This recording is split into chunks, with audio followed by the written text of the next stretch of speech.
బొట్టాయిగూడెం ఖండాంతరాలుగా ఉంటూ బాహ్య ప్రపంచంతో సంబంధాలు లేకుండా జీవనం సాగిస్తూ తమ జాతి ఉనికి చాటుకోవడానికి ప్రపంచంలో ఉన్న ట్రైబల్స్ అంతా ఒకే రోజున వేడుకలు నిర్వహించుకోవాలని 30 సంవత్సరాల క్రితం ఐక్యరాజ్య సమితి సభ్య దేశాలలో ఏ దేశంకు ప్రతిపాదించిందో గానీ ఎట్టకేలకు 1994 సంవత్సరంలో ఆగస్టు 9న జరుపుకోవడానికి యునెస్కో తీర్మానించింది.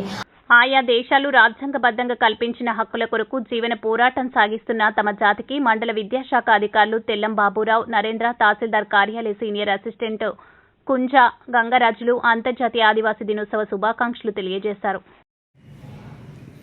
అంతర్జాతీయ ఆదివాసీ దినోత్సవ సందర్భంగా ప్రపంచంలో ఉన్న ఆదివాసులందరికీ ఆదివాసీ దినోత్సవ శుభాకాంక్షలు తెలియజేస్తున్నాము.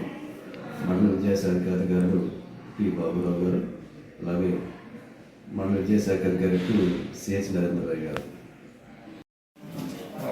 నమస్కారం అండి. అంతర్జాతీయ ఆదివాసీ దినోత్సవం సందర్భంగా ప్రపంచంలో గల ఆదివాసులందరికీ శుభాకాంక్షలు తెలియజేస్తున్నాం. తహసీల్దార్ ఆఫీస్ బొట్టాయిగూడెం, సీనియర్ అసిస్టెంట్ కే గంగరాజు.